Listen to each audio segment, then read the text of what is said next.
Hello, everyone, and welcome to the amFOSS podcast, a podcast where we talk to different alumni about our cherished computer science club, amFOSS, from Amrita Vishwa Vidyapeetham, Amritapuri. I'm your host, Anushka Ramesh. And I'm your host, Pavitra Nair. And today we have Rahul Krishnan, all the way from the 2012 batch, here to talk about his time at amFOSS. We're so glad to have you here today, Rahul. Welcome to the podcast. Thank you. Thank you, Anushka and Pavitra, for having me here.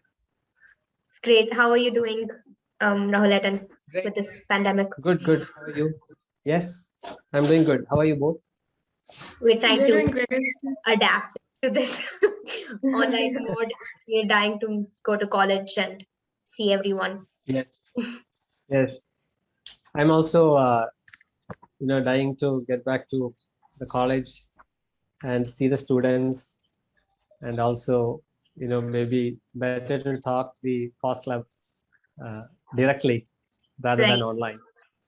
So you're not staying like at the ashram in college? I'm staying in the Amritapuri campus, ashram. Yeah. Oh, okay. I see. Yeah, but I don't have to go to the college. Right. Okay. Yeah. So, is the online mode any easier than the offline mode, or is it tougher? I think initially we had a lot of hiccups and issues with how to manage work and meeting with people, getting others' inputs, etc. But now I think it has become very natural and normal. So I think now the productivity is much better online. So we can attend meetings and also, just participate whenever it is most required, things like that. So I think productivity-wise, we have adapted so that we are able to adjust time and make sure the work at, whatever work we have personally also is adjusted and maintained. That's great. How about you? You're all studying, right? You're the first batch of online students. Oh yeah. I like to say we try to study, but the online mode, it's kind of become a little more monotonous, I guess, like with just the studying and staying at home all day and not really meeting anyone who you're talking to online. Right. But yeah, I think I guess maybe for the teachers and everyone, it's become easier to sort of access different students, like because of the online mode. But other than that, yeah, I hope college opens one day, and so yes. we can meet each other. What about you, Pavitra?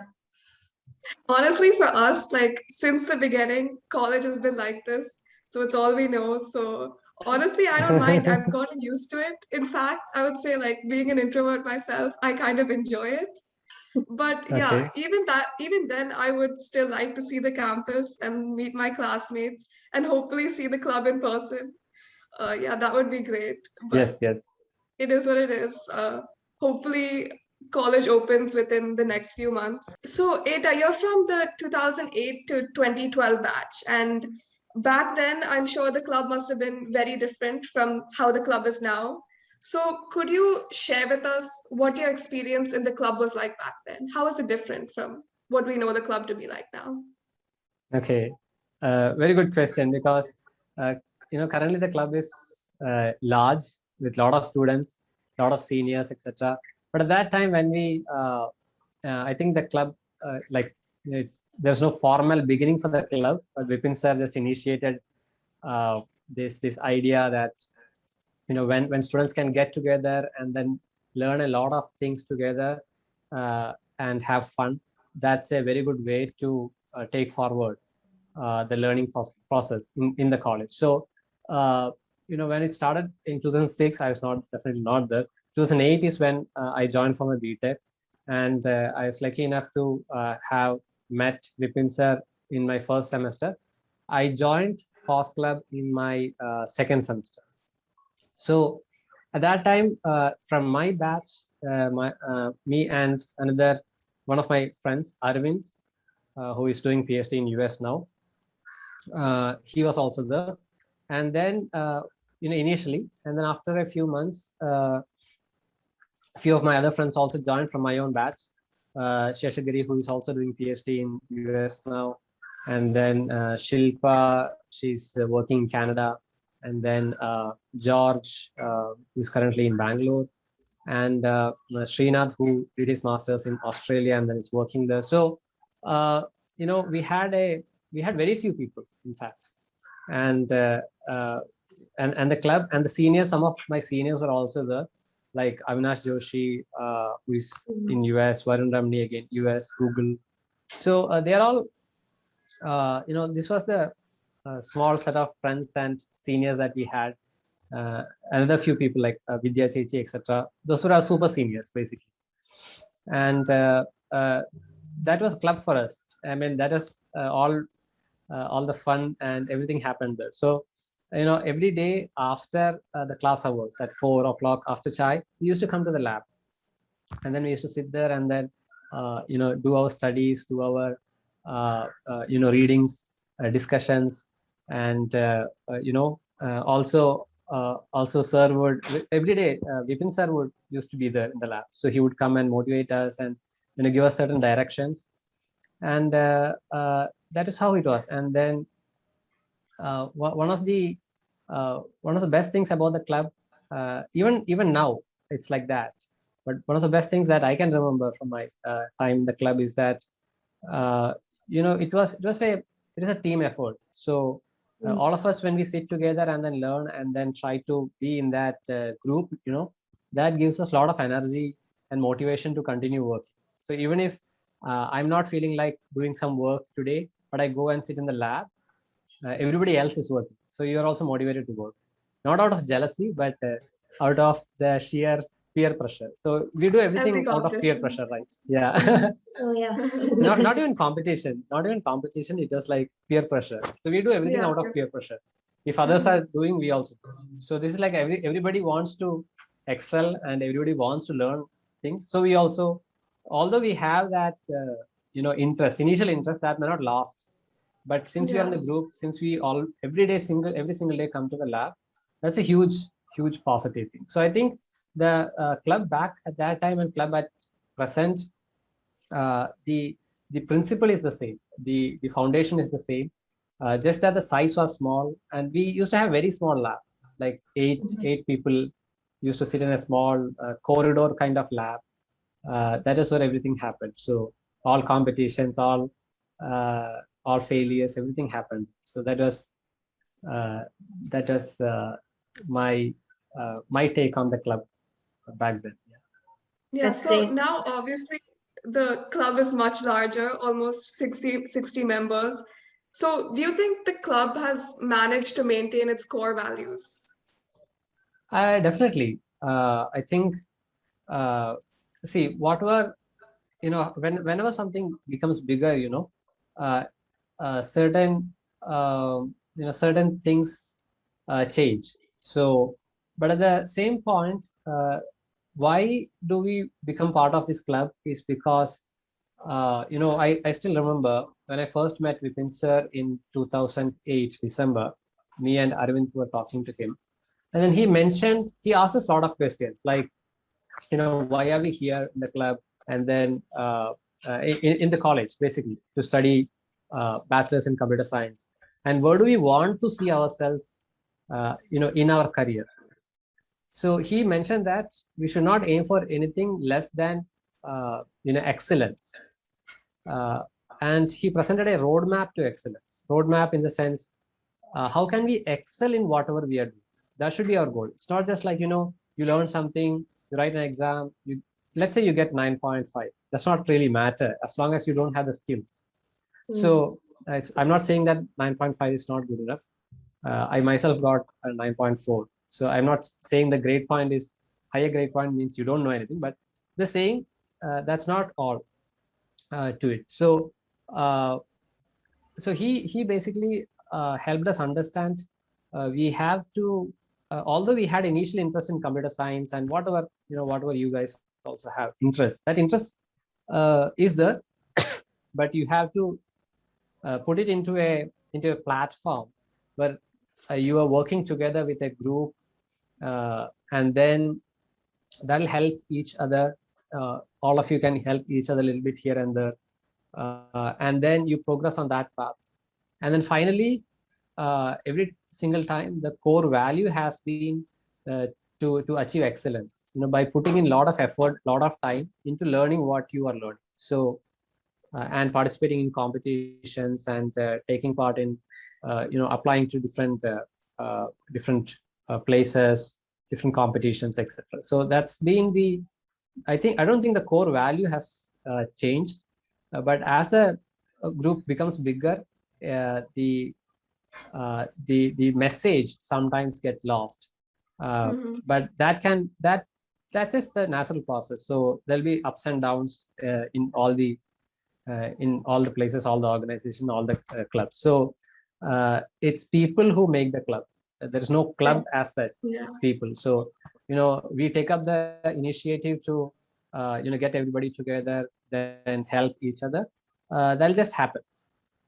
So I don't think the core value has changed, or but the methodology has definitely changed because of our experience. Because sir had the experience of going through so many batches of students. So initially we may have started with certain techniques, like contributing to open source in certain ways, or participating in certain competitions. Now all of you are already exposed to so many so many things in the lab, that we are taking some other methodologies. That's the only difference. Yeah. So would you say this online mode has sort of helped to better manage these larger communities that are there, or that have been built probably? In fact, it depends upon how we use it, because the number of people could be large, but if we try to meet them every single day or every once in 2 days, that'll still keep the bond together. That'll still keep the work going. But we have to kind of adapt our own methods, so that we try to connect with each of them, each of the group members, etc., on a day-to-day basis. So that is what will really help, because usually motivations don't last for more than a day. Motivation. So you have to have every single day meet together, and then get to work, put targets, and then let's achieve this much today, and this is the weekly target that you want to achieve. So technology can be used very effectively, but definitely in person being there is much better.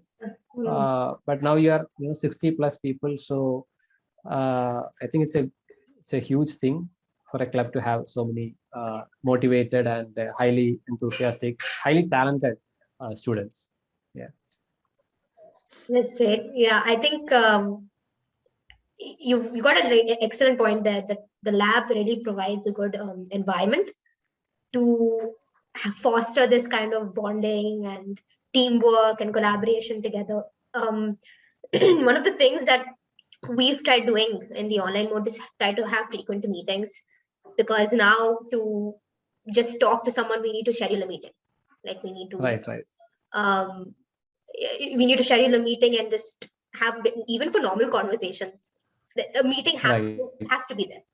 So yeah, and like I think as started adapting to this online mode, we being the first batch to come online, we've realized the importance of these meetings. And in the beginning we didn't really give a lot of attention to it, but we learned that having these weekly meetings with your mentors and with other people of the club really helps. So we got to know each other also better. Also in my first year, I remember that after my first year, when I usually most of our best times are during the vacations, because we didn't used to go home.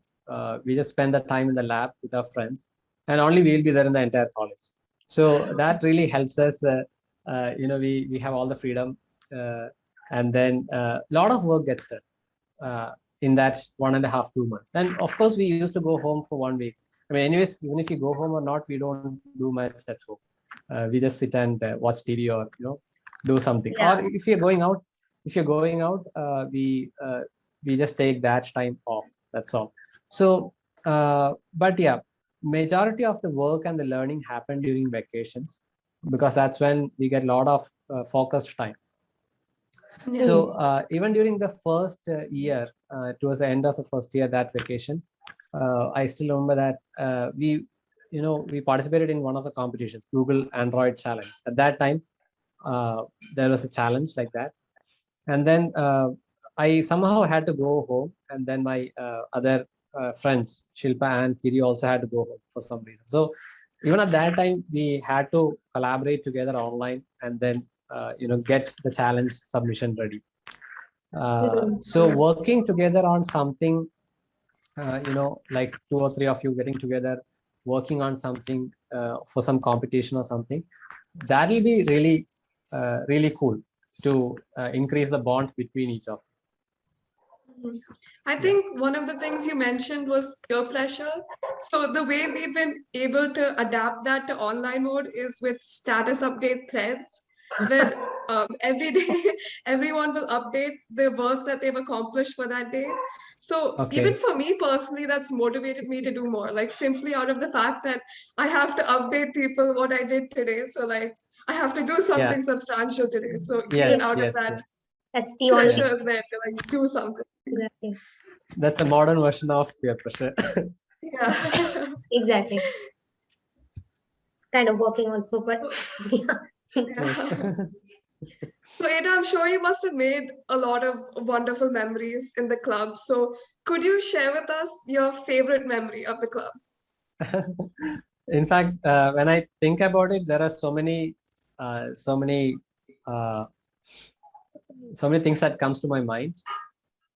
As part of the, as I mentioned, in the first year, um, one of the, when I just started working in the lab during the second semester, I was in the lab for, almost every day after the class hours. Of course, during exams, we try, we took small breaks from the lab, but otherwise we used to be in the lab. And later on, we just started studying also in the lab, so it didn't really matter. Uh, so one of the initial things that comes to my mind is, initial I was getting confident in programming, etc. And then in the first year vacation time, I was sitting in the lab, and then I suddenly got this, from some place, this Android challenge advertisement. And at that time, I didn't know Android, how to program it, how to set up the environment, how to test. I didn't have an Android mobile phone as well. So this in 2009, and then I just thought, why don't I just take part in this competition? And then Vin sir just came, and then I just participate in this competition. He didn't blink his eyes. He just told me, "Go ahead, participate in it." So he didn't even ask me whether I was confident, whether I was, I knew certain things before I started participating. Because he gave me that, booster shot of confidence. I kind of,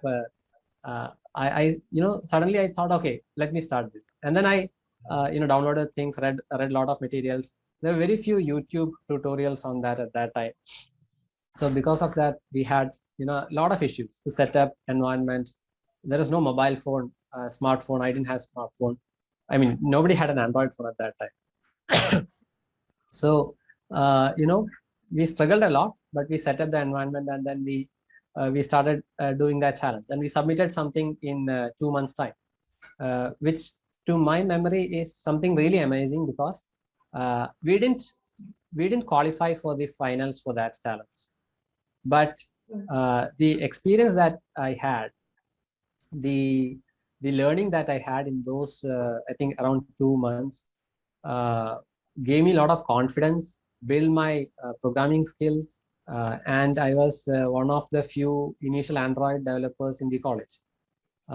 Very few were there at that time. And even though I lost that particular challenge, I mean, we didn't make it. The very next year, I applied to GSOC, Google Summer of Code, with that experience of Android. And, I applied to one organization that was waiting to build some Android related application. Again, I did not I did not qualify for GSOC. I failed in that. But the learning process that I went through during the application procedure for GSOC itself, like writing out technical stuff, the proposal, then contacting others, and that was one of my initial open source contribution also to an open source organization. So those are some of the initial memories that I have about the major learnings that I had in the club. Another thing that comes to my mind is in my second year vacation again, just before just before the semester started, like 1 month before that, Vipin sir just mentioned that there is one networking course that is coming up in the next semester. So he asked me, why don't I go through the textbook, that blue networking textbook. And then I went through some of the chapters. It was really exciting. First chapter, second chapter I completed. I did a lot of assignments. And then he also mentioned that, why don't you do some assignments given in US and Europe universities? So he mentioned this this assignment from VU, which is called as Free University in Amsterdam. And then that was to create a TCP/IP stack. So I didn't even know what it actually means.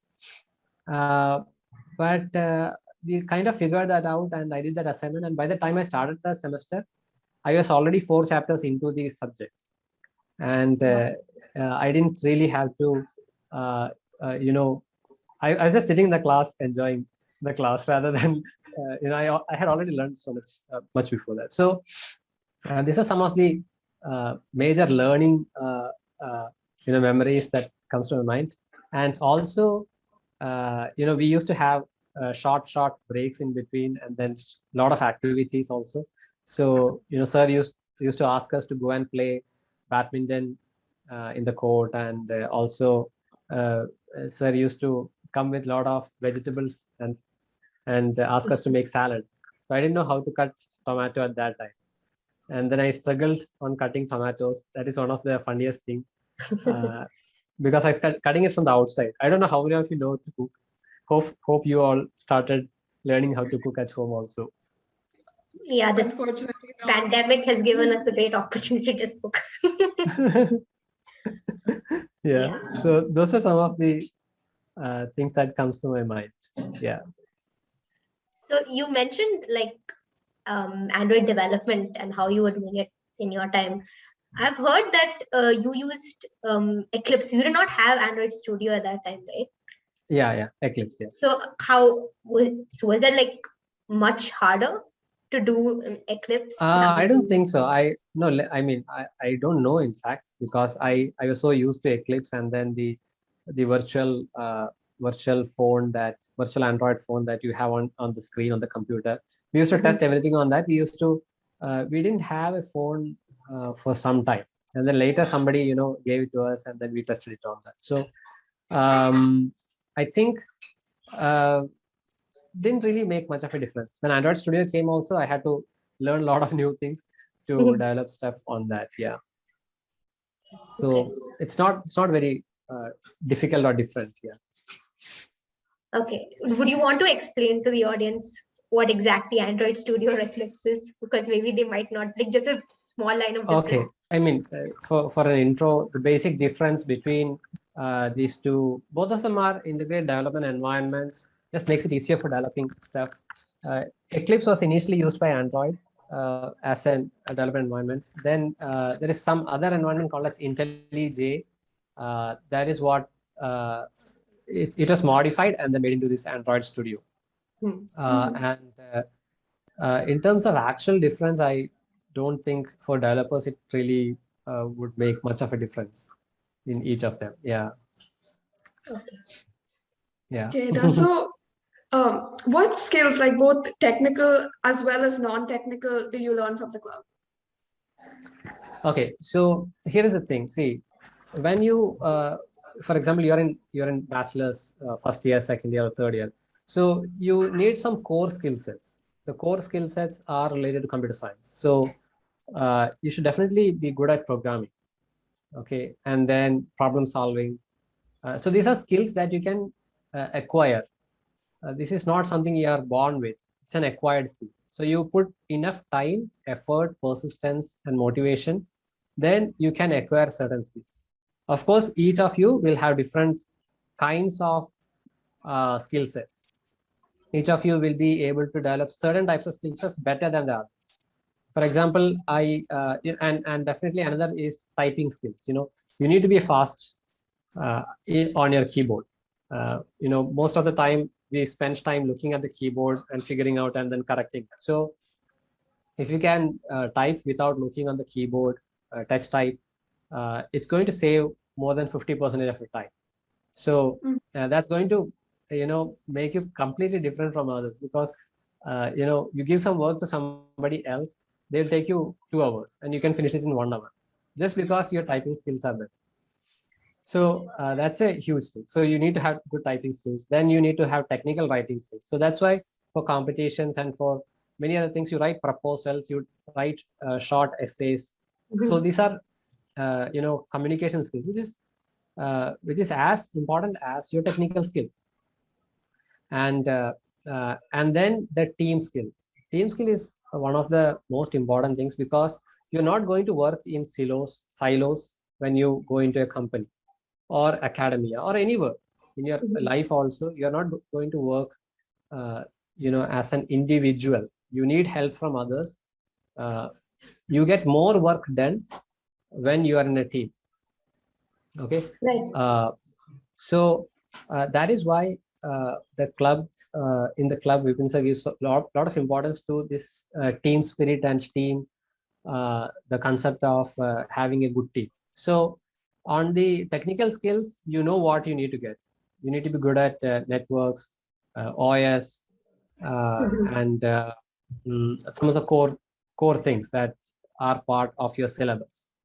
Now, in order to, all these things can be gained from the classrooms, but the issue there is you won't have very confident practical knowledge. For example, if you build a TCP/IP stack, then you kind of know almost everything about networking, what you're going to learn in the classroom, top to bottom.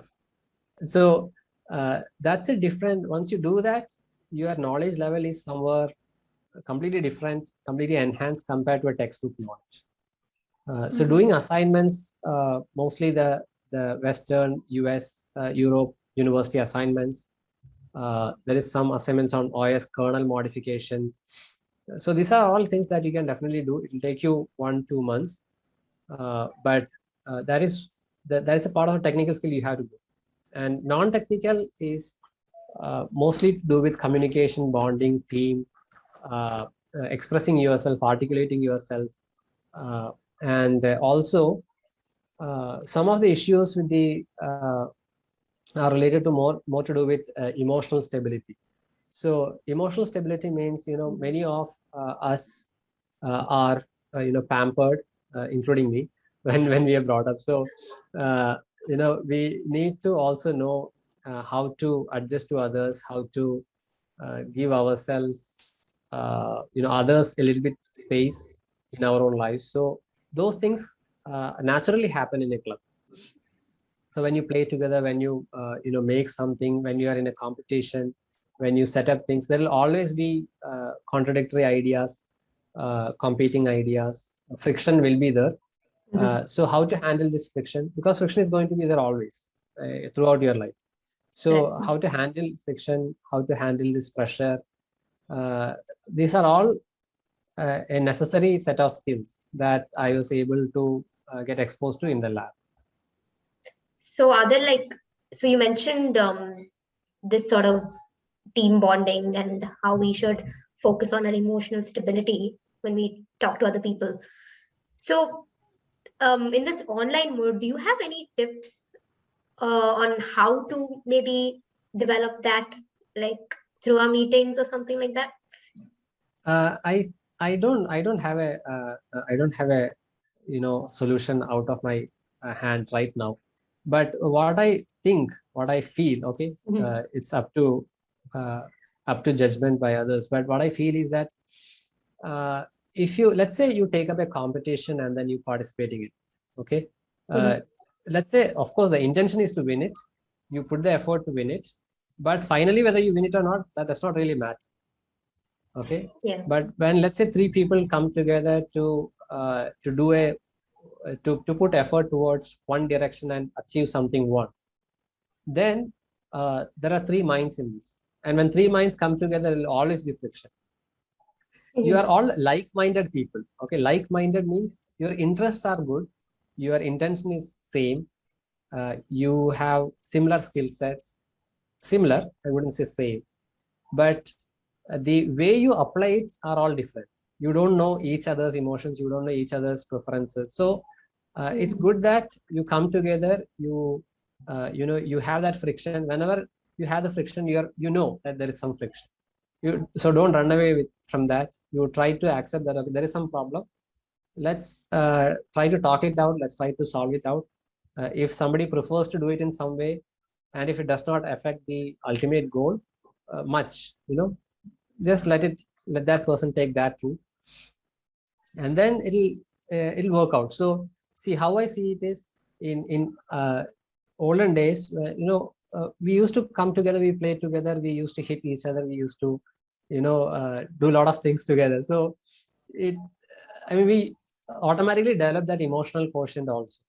So now that is missing because we are all in nuclear families and we don't have that kind of environment. We are in flats, we are all only we feel isolated and lonely. So that can only be solved using some activities, but 2 or 3 people come together to get to one goal in 3 months time or something. So if you have a goal like that, then that's good. That's my feeling, but I don't know, there could be some other solutions also. I don't know about it. Yeah, it makes I agree. sense. I think you're right about that. Exactly. Like, I think that's a fantastic point that you made is, no, don't run away from conflict. Like, I think a lot of the time we wish to sort of stay in our comfort zones and then, it's okay, let it be. But yeah, it's important to actually face it head on. I think that's a good point. So, do you think these skills that you acquired in the club helped in your career? Absolutely, yeah. Because when anybody asks me, how am I able to do certain things that others are finding it difficult to do or difficult to achieve, my first answer is the training that I got in FOSS Club. So because there is a lot of focus on skill development. So you build your skills. That is the basics of computer science, the subjects, then the competitions that you participate, the assignments that you do, the problems that you solve, online portals, etc. So all those build the skills. So that was acquired only through the FOSS Club. Of course, the classroom learning was important because that gave us a wholesome idea. I'm not saying you should not attend the classes or that is not useful, but that gave a wholesome idea about everything.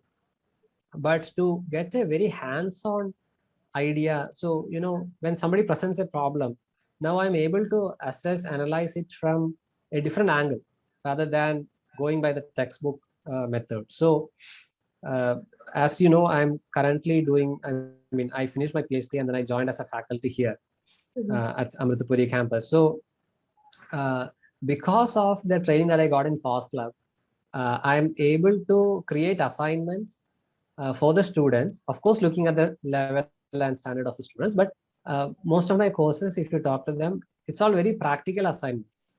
I don't give typical assignments. I give very practical hands-on assignments that is going to make their lives a little bit difficult, challenging, but once they do that, that will help them learn much more.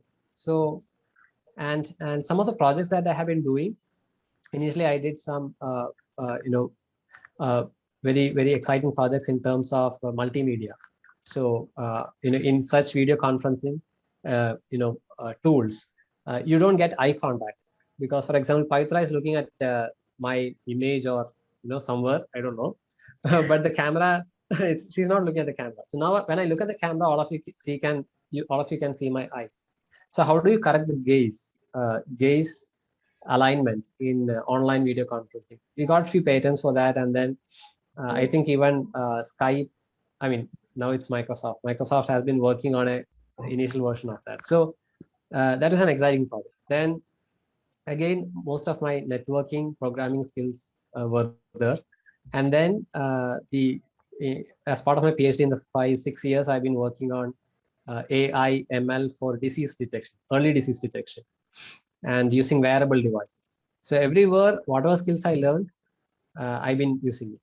One of the things that I missed saying is that what is the skill that you learn in FOSS Club? It's the skill to learn anything new. So anything new comes, you're not afraid of learning it and then solving it. So that's the major skill you learn. So whatever comes, every 5 years, things will change. Every 5 years, technologies will change. But are you confident enough to, okay, let me, head on, take this up and then learn about it. There are so many videos, audios, etc. There are online tutorials. So the ability and the confidence to take up new skills, learn that is one of the other skills that I learned from FOSS Club. So my career has been completely helped by this, the club. I'll give you 3 more examples in this one. So everybody likes a story. So, towards the end of my bachelor's, which is, 4th year, when I started my 4th year, till that, of course, I tried to get internships in many places. I, tried to apply for internships in IITs, US universities, and participate in almost all the competitions that is available. But I didn't win in any of them. I didn't get any of them. Well, it didn't really matter for me at that time because there was a lot of learning happening. So I just enjoyed that. And then towards the end of my 3rd year or 4th year beginning, I got this opportunity to go for an internship in New Zealand. It was a fully funded internship. It was called Winter of Coding. It's like summer of coding. It's called Winter of Coding. Now that program is not there. It was a fully funded program. Me and one of my friends went there and then did an amazing project there. We got to work with some of the best people in that multimedia area. Again, that was an Android related project. So what I wanted to relate is that even from the first year when I started the Android, I didn't know that I was going to get an internship there. I didn't win in any competitions. And then 2nd year when I did the networking project, there was no particular, output that I was expecting. But when an opportunity came, I applied that. I had applied for many, I failed in many of them, but some of them strike. So, I got that internship.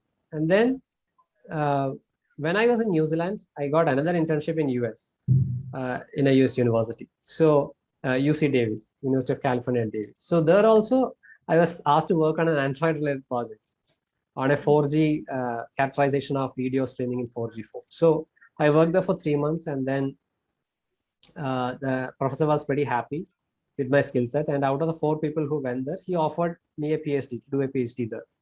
So that was a huge thing. Like, I was kind of, that is like a dream come true for most people. So it is similar for me also.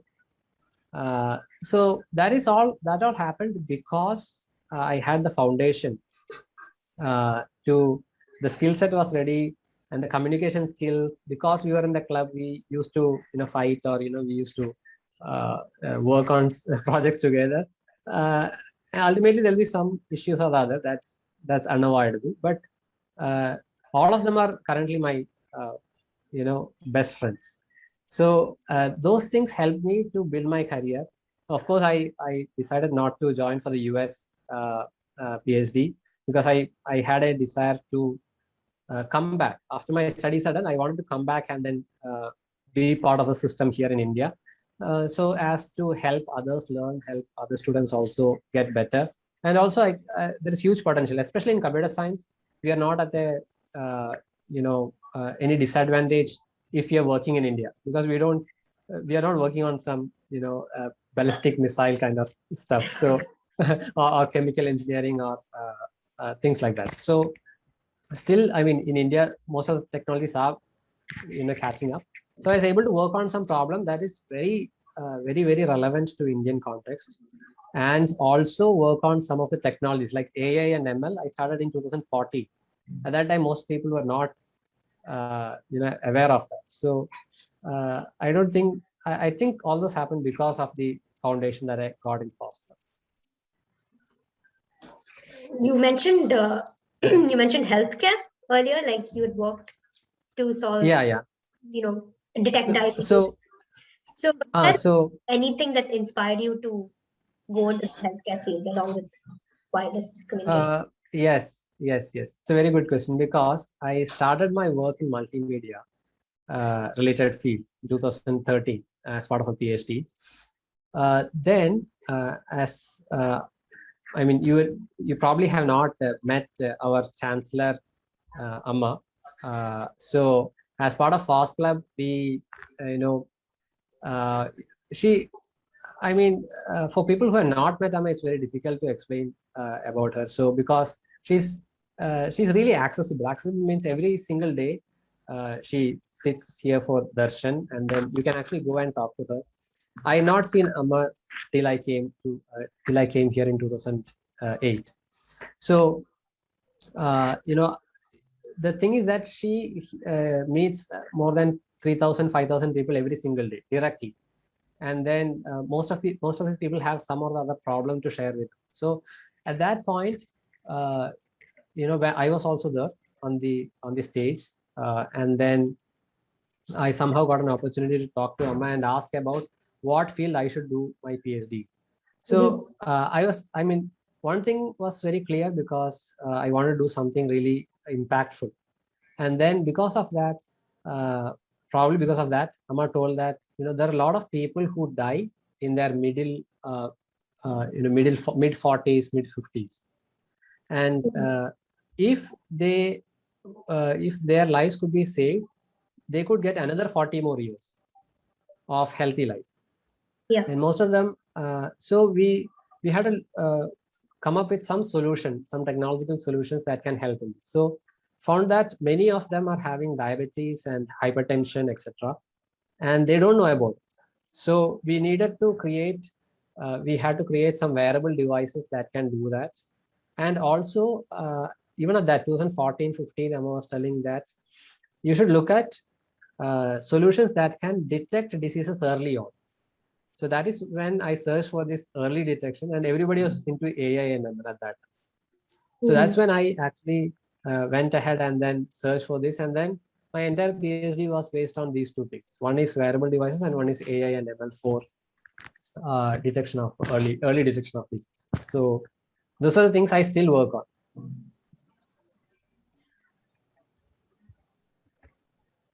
So yeah, that's great. That's a nice story, actually. I did not know that Amma actually influenced your decision for healthcare. That's great. Yeah, I didn't also imagine she could, guide technically in this sense. Yeah. But I went after a few years of doing this work. I went to her and then I presented to her, this is what I did. And then Amma suggested that, okay, why don't you do this testing also? It's part of a clinical trial. So she mentioned that, okay, you did A, B, C, D. Why don't you do F, G, H also? And then she mentioned exactly what we had to do. And in fact, we put our minds and then decided what we should test. But we had missed on some other points, which was very crucial. Because now the product is currently being taken up by a company for productization. So all these tests are very important. So yeah, I mean, that's my experience. Oh, so then like at the end, after you finished the product, did you also like show it to Amma, like the final product that we yeah, of course. Yeah. That's cool. That's really great. I was curious, how did you get experience in the healthcare field? Because like now I'm an AI student, so we actually have biology as part of our course. But I'm pretty sure back then you didn't have biology as part of your course. So how did you get that experience? That's because you're in FOSS Club. In FOSS Club, the major skill that you learn is to learn anything that comes on your way. So I didn't see. I was having biology in my 11th, 12th. Okay, in 11th and 12th, I took biology. There was no computer science in my school. I finished my schooling in KV, Kenja Vidyalaya. But at that time, there was no CS in my school.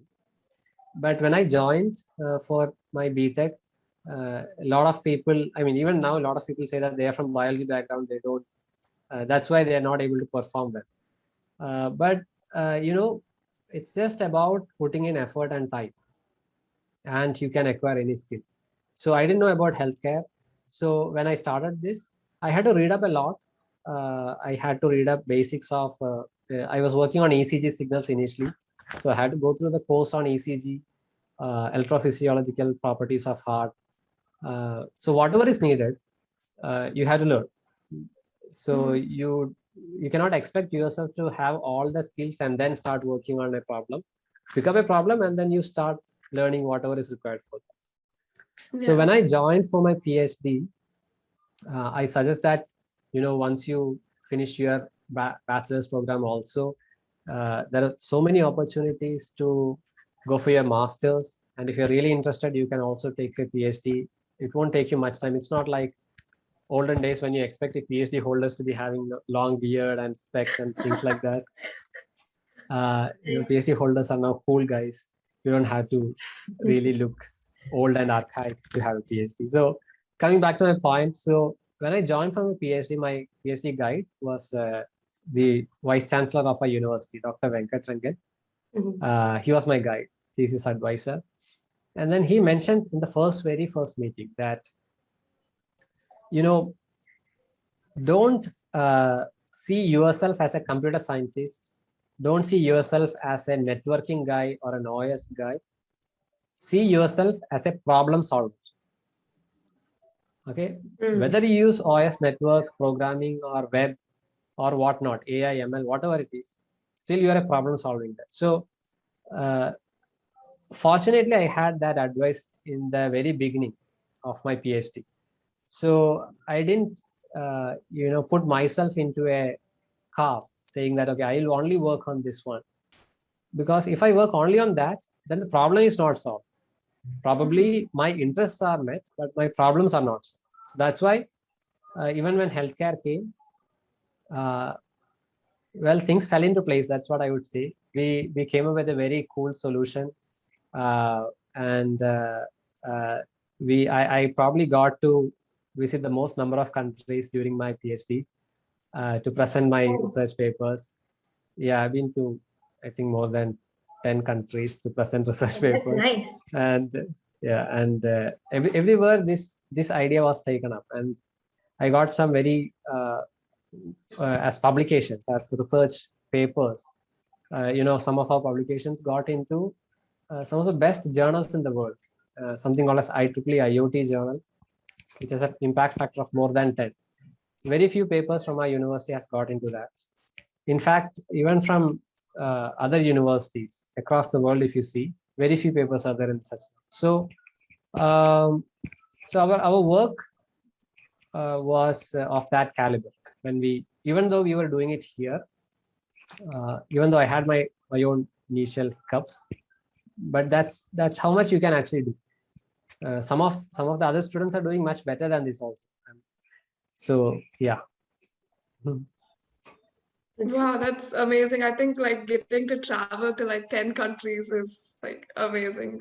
Dream come true. Kind of a dream. Yeah. Especially now with like quarantine, none of us have been able to travel. Like that sounds amazing. No, I think all of you, as part of FOSS Club, if you spend enough time, energy, and as I mentioned, interest will come and go. But if you have an interest, you start working on that interest.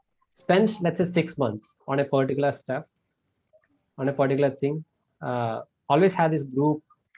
Always try to bond together within the FOSS Club, because you're all like-minded people with like-minded interests. If you do that, I'm quite sure the amount of opportunities that you have now is 10 times more than what I had or our seniors had initially. And the amount of exposure that you have now is also 10-50 times higher.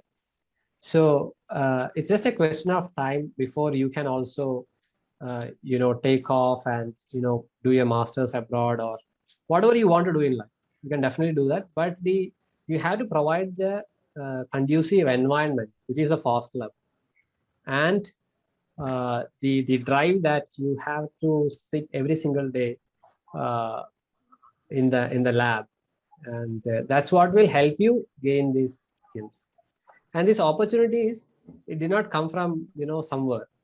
It happened because we were in that group, because everybody is looking for opportunities. So any new internship opportunity come, they will email in the group.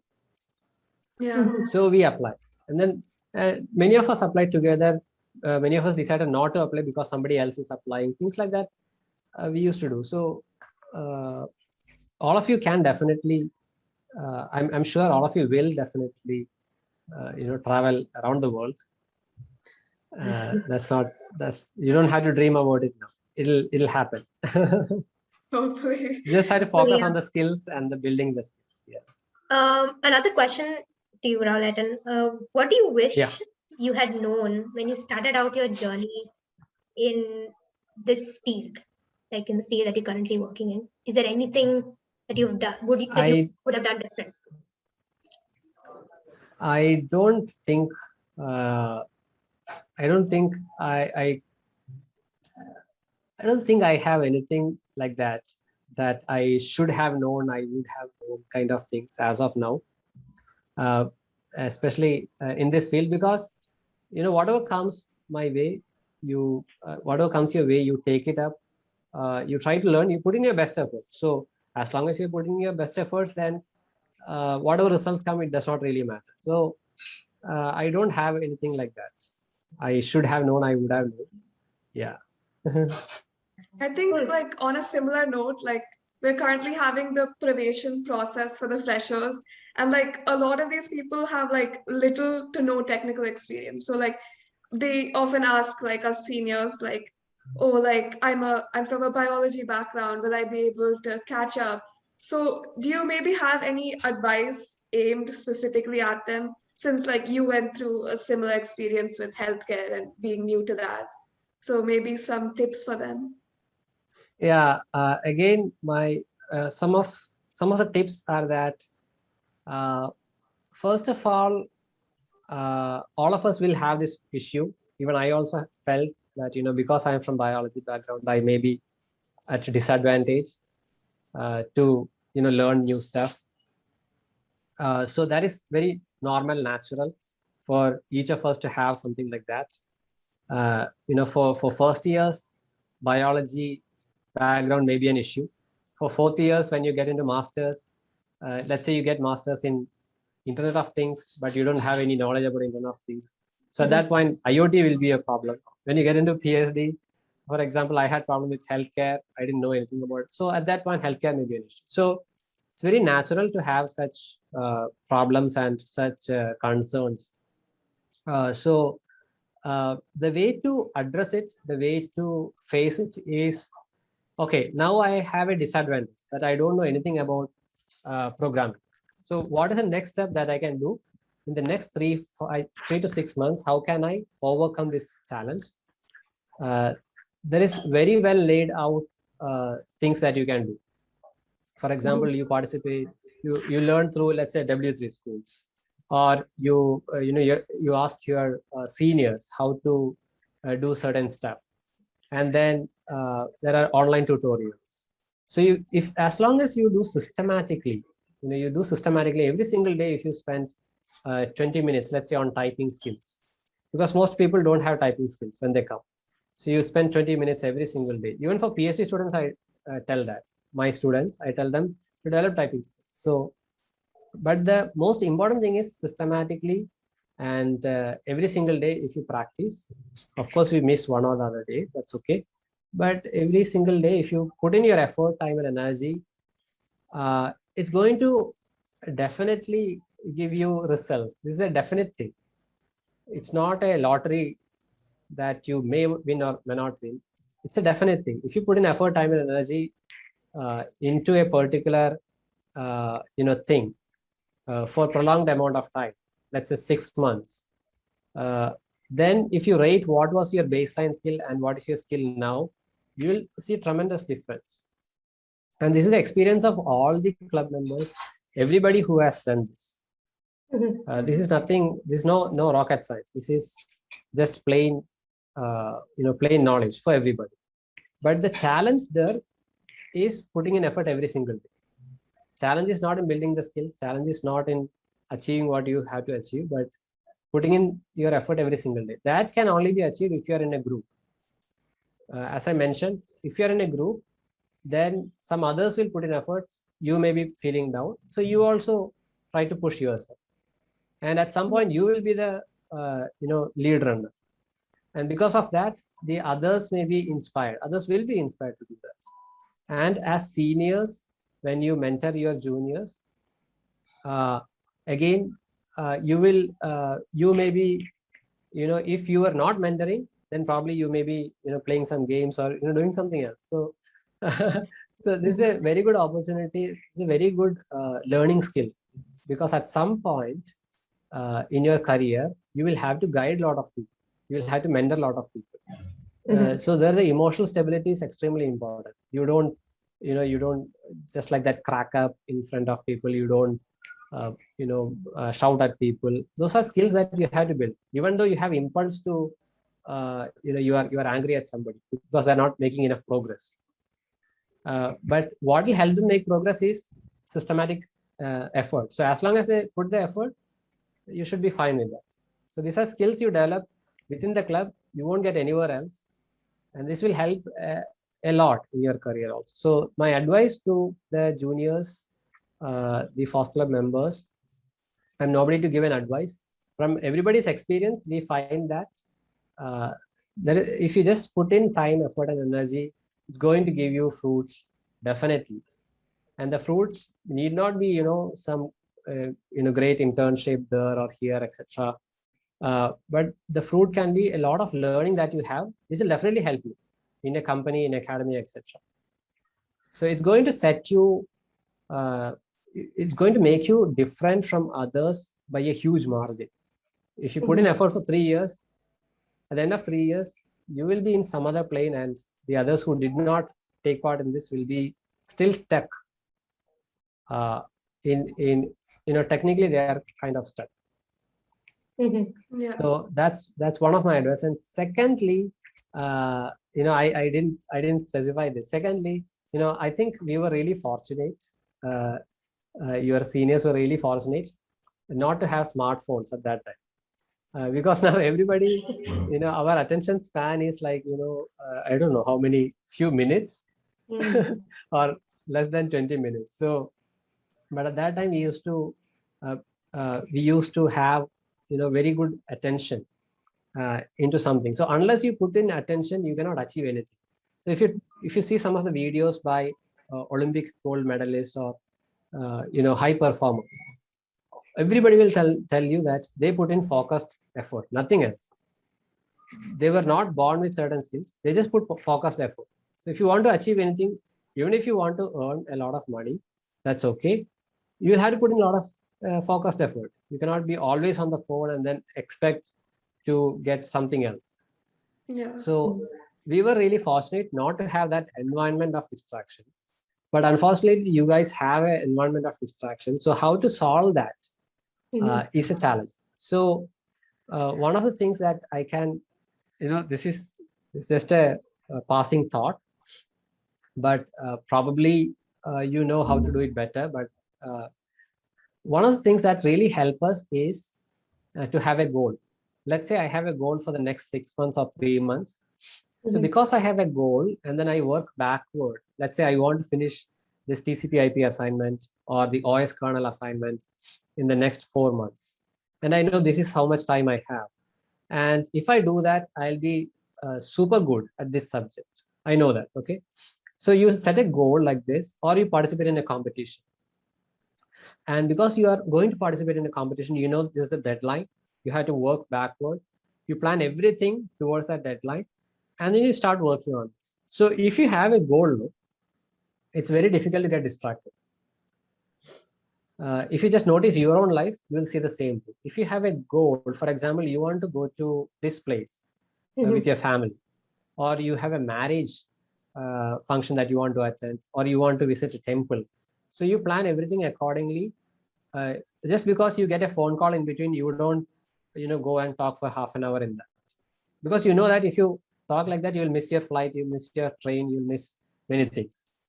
So setting a goal is extremely important, especially because you have this environment of distraction as of now. So that's my final advice, so to say. I think that's very, yeah, go ahead. I just had one question, like, since Yeah. we're talking about goal setting, Yeah. I think I sometimes face this problem, and I've seen like others face the same thing. When we like to set the goal, like setting the goal is there, we can do the goal and we'll achieve it. And then, but sometimes coming to the implementation of the task to achieve the goal, that part, I think a lot of people face this sort of laziness, or we can do it tomorrow, procrastinate. So are there any tips to actually maybe implement those tasks to achieve a goal? Okay, this is the goal setting. Yeah, all of us go through the same thing. See, we have some interesting things to do, so that excites us. Okay, we get excited about it. Let's say it's a competition, and then we visualize that, okay, once I am able to build this thing, it'll be super good, it'll be nice to things like that. So so we get excited, we have something in our mind for the future which is exciting, but the problem is, you plan it out, okay, you plan it out, but when you start doing it, then the problems come. Come. That's a natural stages that we go through. There is no shortcut. You just have to sit in front of your computer. Is there anything that motivates you to sort of, is it something like you do, like something different, or some technique that you maybe try? I think the goal basically inspires us to do, but it's not like every single minute you are remembering about the goal and then you get inspired. Nobody gets inspired like that. If you have to achieve something, you have to go through a procedure, and if you follow this process, you're going to reach there. Then you have to just do it. Trust the process. There is no easy things. But again, being in a group, that will really help. Being in a group of, let's say, 3-4 people, trying to do the same thing, and then meet every day, every 2 days, that will really help you. Because now the issue is that now your parents are paying for your studies. Okay. So you are not responsible for your own growth. But for example, in US and Europe, students take a loan. They take another 20-30 years to pay back the loan.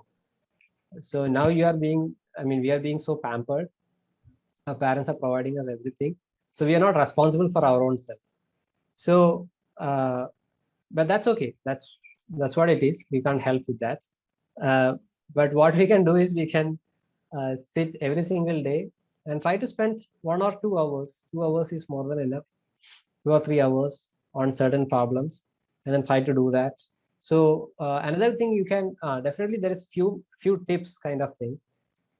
If you are not able to focus a lot on one single thing for 3 months, put 2-3 different things. For example, let's say you're going to organize a podcast like this. So you're spending, let's say, 10-20% of your time in that. Okay, so that's something creative and interesting, that has some creative output. Okay, that few people are like that. I'm like that. So I like making creative presentations. So what I do is, if I'm really not able to focus on something, okay, let me create a presentation about this. So I do certain things like that. So every time, even if you're not interested to do fully into one project, you put some amount of time into, let's say, 3 things. This assignment is one thing. I'm going to do a short presentation or a short class on a particular topic. That is the second thing. Okay, because I'm going to teach others, so that will be more interesting. and then I'm going to host some podcast or some, I'm going to make a newsletter kind of thing for the club. We'll all get together. So that can be the third thing. So it's okay to not make much progress in the first thing. Let's say the project thing, which you plan for 6 months. No, it's a larger time frame thing. So you spend only, let's say, 30-40% of your time on that. Rest of the time you spend on these other activities. So even if you make a little bit progress on the project, you're not dropping out from that. But if you try to focus all your time on the project itself, sometimes it may be too hard for you. So you split up your time, 60, 20, 20 like that. But don't completely change your focus only onto the other stuff. Okay. So this is like a supporting thing, because still you are doing it with the same set of people, you're doing it with the same set of group and like-minded people, then that will basically motivate you further. So even if you're not able to make progress in 1 or 2 weeks, that's okay. Just rewind back after 2 weeks and see if you were able to make the progress on that side. So that way you balance it out. That's the issue that many of us have. But the challenge there is, some of us, what we do is, if you're not able to find progress in, let's say, this project or assignment, we'll completely take off, and then we'll just do some random stuff which is not creative, which is not having any kind of output. We just waste our time. So instead of wasting our time, just channelize it into some other creative activities like this. Among the group members, among the FOSS club itself. Why I am again reiterating that point is because all of you are skilled. All of you have a very good skill level. All of you are motivated, like-minded, have interest. And if you spend another three years like this or 2 years like this, you're going to have a lot of opportunities that will come knocking at your doors. So that's one tip I also do myself. So it can be, it's something called as sajatiya vritti in Sanskrit, which means you are not trying to focus on the same thing again and again, but your thoughts are not completely opposite to this direction. Your thoughts are somewhere related to it. Okay. So it's like newsletter, podcast, or you do a class about this, whatever you learn. You may want to achieve 100, but let's say you're able to achieve only 40. So let me teach the first 20% to somebody, and somebody can maybe inspired to do that aside. So like that, it's all related to the same area. So your thought, our thoughts have a way of thinking. It's very difficult to make it think in the same direction, but it can go here and there, but you make sure it is around the same area. So that's a trick. That's a mind trick. That's great. Actually, that's a good idea, because like we can sort of express the same thought in different outlets rather than just continuously doing the same thing. Yeah. Keep that in mind. Yeah, that's good.